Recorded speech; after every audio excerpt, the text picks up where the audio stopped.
Cabinet મંત્રી બળવંતસિંહ રાજપૂતના હસ્તે નવા સર્કિટ હાઉસ પાટણ ખાતે ચાણસ્મા તાલુકાના વડાવલી ગામે તળાવમાં ડૂબી જવાથી મૃત્યુ પામેલ 5 વ્યક્તિઓના પરિવારજનોને મુખ્યમંત્રી રાહત ફંડમાંથી 20 લાખનો ચેક અર્પણ કરવામાં આવ્યો હતો. તો સહાય મેળવનાર પરિવારજનોએ મંત્રી અને સરકારનો આભાર વ્યક્ત કર્યો હતો. મંત્રી બળવંતસિંહ રાજપૂતે ચેક અર્પણ કરતા મૃતકોને શ્રદ્ધાંજલિ આપી દુઃખની લાગણી વ્યક્ત કરી મૃતકોના પરિવારજનોને સાંત્વના પાઠવી હતી.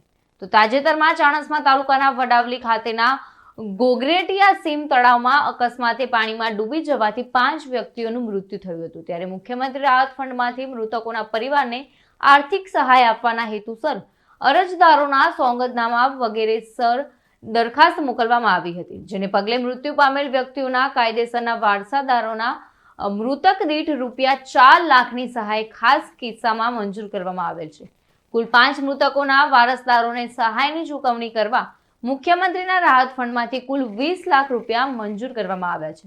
આ પ્રસંગે જિલ્લા પંચાયત પ્રમુખ હેતલબેન ઠાકોર, જિલ્લા વિકાસ અધિકારી CL પટેલ, અગ્રણી કેસી પટેલ સહિત અધિકારીઓ અને મૃતકોના પરિવારજનો ઉપસ્થિત રહ્યા હતા. અમારા પાટણ જિલ્લામાં વડાવલી ગામમાં 28/2/2025ના રોજ દુઃખદ ઘટના બનેલી.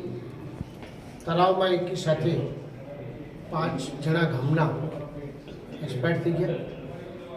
સમગ્ર ગામે સખત મહેનત કરીને બધા લોકોને ભેગા કરીને PMથી મળીને દરેક વિધિ સાથે આખું ગામ એક એકતાના દર્શન થાય એ પ્રકારના આખા ગામે અને જિલ્લાના આગેવાનોએ કરી.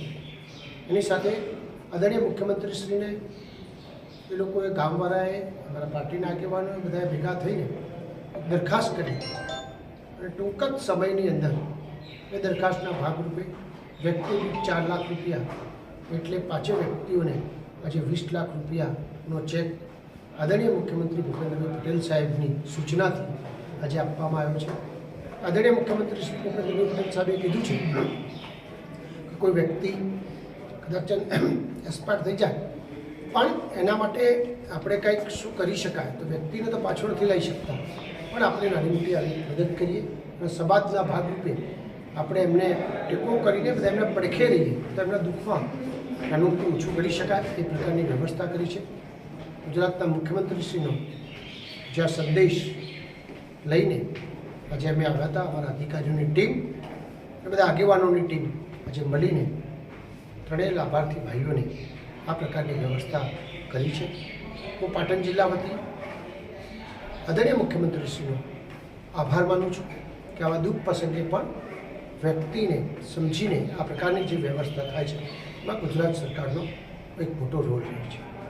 પ્રકાશ રાવલ સાથે ચક્રવાત ન્યૂઝ પાટણ.